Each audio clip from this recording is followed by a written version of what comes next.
अस्सलामु अलैकुम वरहमतुल्लाहि वबरकातुहू। दोस्तों, जैसा कि आप हज़रात जानते हैं कि दावत और तबलीग के दो धड़ अमारत और शूरा के ताल्लुक से सोशल मीडिया के ऊपर आए दिन बहुत ज़्यादा हंगामा होता रहता है।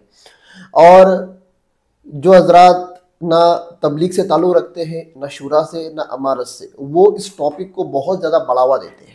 आज मुल्क के जो हालात चल रहे हैं, इन हालात को देखते हुए हमें नहीं लगता कि अब इन टॉपिक्स के ऊपर बात करने की, लब कुशाई करने की या कलम उठाने की गर्ज है। लेकिन कुछ मौलवी है जिनका दावत और तबलीग से कोई वास्ता नहीं है, लेकिन दावत और तबलीग को बदनाम करना और दावत और तबलीग को सोशल मीडिया के ऊपर ज़्यादा ट्रेंड में रखना इनका शेवा बन चुका है। इनका मकसद सिर्फ एक ही है कि हमारे चैनल के ऊपर व्यूज़ ज़्यादा है। एक बंदा है कर्नाटक का ईसा जाहिद कासमी, जो कि लकीर का फ़कीर है, बस इबारतें पढ़ता रहता है, कोई तहकीक की सलाहियत उसके अंदर नहीं है। हमने बहुत सारी वीडियो के अंदर उसको एक्सपोज किया है, लेकिन चूँकि उसको एक बहुत बड़ा तबका जो कि तबलीगी जमात का जो दूसरा धड़ा है, आलमी शूरा, उससे ताल्लुक़ रखता है, ये लोग उस बंदे को झूठी बातें और झूठी खबरें देते रहते हैं और ये बेवकूफ़ लकीर का फ़कीर बनकर और बिना तहकीक के उस पर वीडियो बनाता रहता है। इससे पहले मुफ्ती खिज़र कासमी ने मौलाना साद के ऊपर एक अजीब गरीब एतराज़ किया था, जिसको अहले इल्म के यहाँ पर कबूल नहीं किया गया। मेरा तफसीली वीडियो उस पर बन चुका है, मैं डिस्क्रिप्शन के अंदर उसकी लिंक आपको दे दूँगा। आज मैं जिस टॉपिक पे बात करने जा रहा हूँ वो ये है कि मौलाना अरशद मदनी साहब, जो कि जमीयत उलमा की भी सदर है और दारुल उलूम देवबंद की भी सदर है, इनका एक ऑडियो चल रहा है सोशल मीडिया के ऊपर। उस ऑडियो के अंदर मौलाना ने बहुत सारी अहम बातें कही है जो हालात हाजिरा के तनाजुर में बहुत सही और बहुत फिट बैठती है, और कुरान और हदीस की रोशनी में वो बातें बहुत ही ज़्यादा सही है और काबिल इत्तिबा है।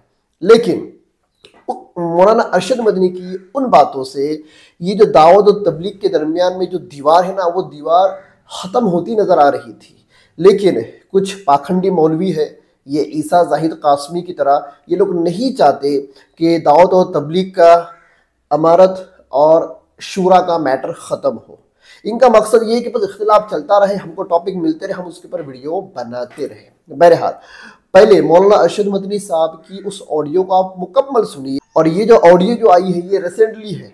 अब ये मुझे नहीं पता ये ऑडियो इस महीने की है या पिछले महीने की है, इस हफ्ते की है, बट ये ऑडियो रिसेंटली है, रिसेंट की है और ये ऑडियो नई है।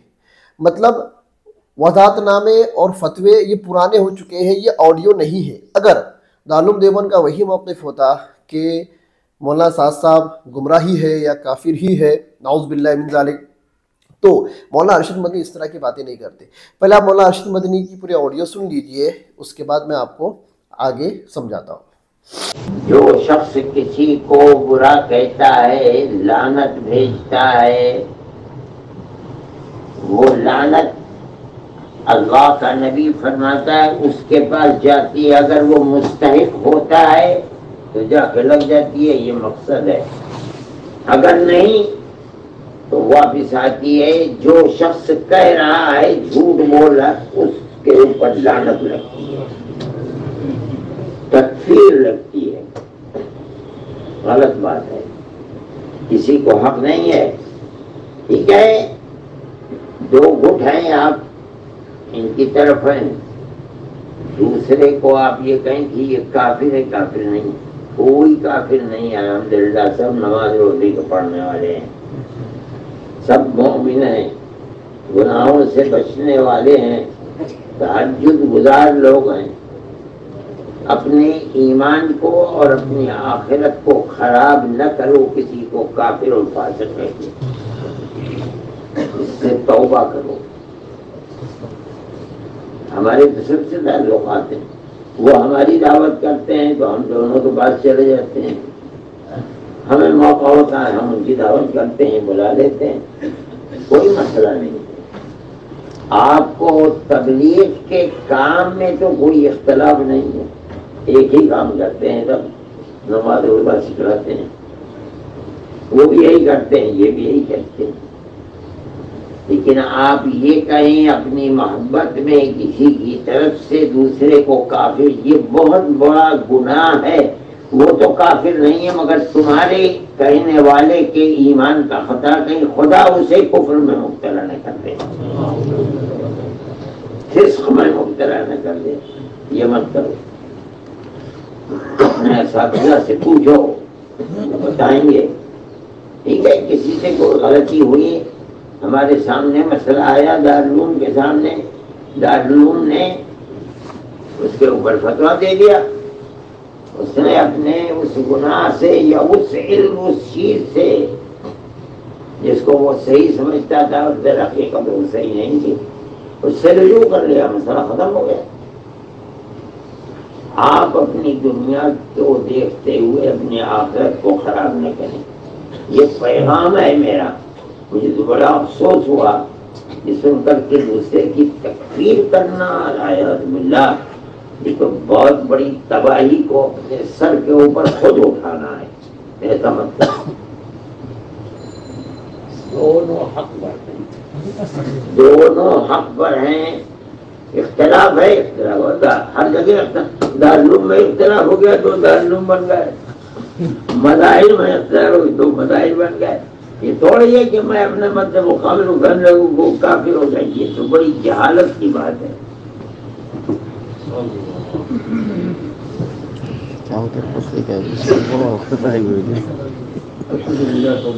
दोस्तों, इस ऑडियो के अंदर 2 से 3 बातें मौलाना अरशद मदनी ने फरमाई है। एक तो किसी को लान तान नहीं करना, किसी को काफिर नहीं कहना, और तीसरी बात ये बताई कि अगर किसी जमात के अंदर इख्तिलाफ हो जाए तो 2 जमातें बन जाती है। ये कोई नई बात नहीं है। दारुल देवबंद, दारुल वक़फ़ 2 हो गए, मज़ार उलूम और मज़ार उलूम वक़फ़ 2 हो गए, जमियत उलमा हिंद के अंदर भी 2 जमातें हो गई। बहरहाल किसी जमात में अगर इख्तिलाफ अगर हो और वहाँ से 2 जमातें अगर बन जाए तो एक जमात का दूसरी जमात को काफिर कहना और दूसरी जमात का इस जमात को काफिर कहना, ये बहुत ख़तरनाक बात है। और वहाँ पर दलाइल के साथ मौलाना अरशद मदनी ये फरमा रहे हैं कि जो किसी को काफिर कहेगा उसका कुफ्र उसी की तरफ लौटेगा। और ये ऑडियो मौलाना अरशद मदनी के रेसेंट की है, और इसमें साफ मौलाना अरशद मदनी ने कहा है कि जो मामला हुआ था मौलाना साहब से, जो बातें उन्होंने अपने बयान में कही थी उसको सही समझ कर कही थी। ये बहुत बड़ा टॉपिक है। कोई बंदा और कोई बात अगर कहता है, अपने मुताले से कहता है, तो मुताला कर वो जो बात कह रहा है तो उसने ये समझा कि ये बात सही है। तो इसमें तुम ये नहीं कह सकते कि बंदे ने अपने दिल से वो बात कही है, मुताला कर ही कही ना। तो मौलाना अरशद मदनी ने ये भी फरमाया कि दारुल देवबंद ने उनके ऊपर फतवा दिया और उन्होंने अपनी उन बातों से रुजू भी कर लिया, मामला रफा दफा हो गया। बहरहाल दोनों जमातें हक है, दोनों जमातें दावत तबलीग का ही काम कर रहे हो, दावत तबलीग के अंदर कोई इख्तिलाफ नहीं है। इसलिए इस एक जमात को इस जमात को काफिर कहना, इस जमात को इस जमात को काफिर कहना, ये बहुत संगीन और बहुत बड़ा गुनाह है। अगर तौबा नहीं की तो ये गुनाह तुम्हारे तरफ लौट कर आएगा, यही कुफ्र तुम्हारे तरफ लौट कर आएगा। अब ये जो ऑडियो है 2-3 मिनट की, जाहिद कासमी में इतना दम नहीं कि इस ऑडियो के जो जुमले हैं मौलाना अरशद मदनी के उसके ऊपर बात करें। ये बेवकूफ़ क्या कर रहा है, लोगों को धोखा दे रहा है, मक्कारी, जैसे गोदी मीडिया मक्कारी करती है ना। कोई भी मैटर हो मुसलमानों के खिलाफ उसको साबित करना, चाहे उसमें मुसलमानों के ऊपर जुल्म क्यों ना हुआ हो, वहाँ पर गोदी मीडिया यही पेश करनी कि ये जो जुल्म हुआ है मुसलमानों की वजह से ही हुआ है। उसी तरह से ईसा जाहिद कासमी इतना बड़ा मक्कार है कि ये मौलाना अरशद मदनी के 2-3 मिनट की जो बातें ना उन पर तबसरा नहीं कर रहा है, बल्कि ये तबसरा कर रहा है पुराने वजात नामों पर। वो पढ़ कर सुना रहा है, पुराना जो फतवा है दारुल देवबंद को पढ़ कर सुना रहा है। हालांकि मौलाना साहब के रुजूनामे भी गए हैं, इस बेवकूफ़ तक वो रुजूनामे पहुँचे ही नहीं, क्योंकि ये मुहक्किक नहीं है, इसके अंदर तलाश करने की कोई सलाहियत है ही नहीं, और ना ये चाहता है कि हक मंजर आम पर आए, क्योंकि इसको तो इसकी दुकान चलानी है। और इसके जो चेले चपाटे हैं जो इसको मवाद भेजते रहते हैं, उन बंदों ने भी ईसा जाहिद कासमी को मौलाना साहब के रुजूनामे वाले खतूत नहीं भेजे। और क्यों भेजेंगे, अगर भेज देंगे तो मामला तो क्लियर हो गया। तो मौलाना अरशद मदनी साहब ने कहा कि रुजू हो गया, बात ख़त्म, ये अपनी जगह पर काम कर रही है, अपनी जगह पर काम कर रहे हैं, दोनों भी हक काम कर रहे हैं। ये कौन कह रहा है, मौलाना अरशद मदनी करेंगे, दोनों भी हक का, जब हक का लफ्ज़ इस्तेमाल उन्होंने कर दिया मौलाना साहब के साथ, तो ईसा जाहिद कासमी जैसे पाखंडी मौलवी कौन होते हैं अमारत और मौलाना साहब के ऊपर उंगली उठाने वाले। मैंने इससे पहले बात बताया था कि मौलाना साद साहब वो हस्ती है, आज के ज़माने में मौलाना साद साहब का इल्म और मौलाना साद साहब की मेहनत और फ़िक्र इतने आला लेवल की है कि पूरे आलम के लोग उनके हाथ पर हिदायत पा रहे हैं और पूरे आलम के अंदर उनके ज़रिए से दावत तबलीग का काम हो रहा है। और ये अपने घर की, और ये ईसा ज़ाहिद कासमी अपने घर की 4 दीवारी के अंदर बैठकर मौलाना साद साहब के ऊपर टिप्पणियाँ करता रहता है और उनको गुमराह साबित करने की नापाक कोशिश करता रहता है। तो दोस्तों, पूरे बातों का खुलासा ये है कि ईसा ज़ाहिद कासमी को उस ऑडियो के ऊपर तबसरा करना चाहिए था जिस ऑडियो में मौलाना अरशद मदनी साहब ने ये बातें कही है कि रुजू भी हो चुका, दोनों जमातें हक है। लेकिन ये पाखंडी क्या कर रहा है, पुराने फतवे और पुरानी वजातनामे वो लाकर अपनी वीडियो के अंदर पढ़ पढ़ कर सुना रहे हैं। जैसे मैंने कहा आपको, लकीर का फ़कीर है, कोई भी मसला हो लोग उसको फॉलो करते हैं, इस वजह फॉलो करते हैं भाई ये मुहक्किक है, ये मसले मसाले बताता है, ठीक है मौलवी है, मुफ्ती है। हर मौलवी हर मुफ्ती मुहक्किक नहीं होता। हाँ, कारी ज़रूर होगा, कारी मसाइल ज़रूर होगा कि मसाइल पढ़ पढ़ कर सुनाएगा।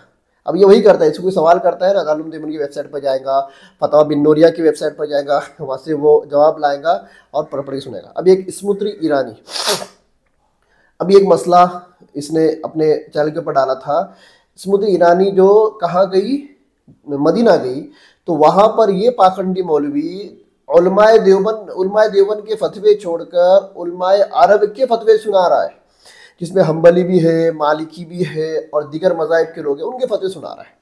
अरे जब तुम मसला के देवबंद से ताल्लुक़ रखते हो ना, तो तुम्हारा ये काम नहीं कि तुम दीगर उलमा के फतवे बताकर या दीगर मज़ाहिब के फतवे बताकर किसी चीज़ को हक या नाहक साबित करो या किसी मसले के ऊपर हुक्म लगाओ।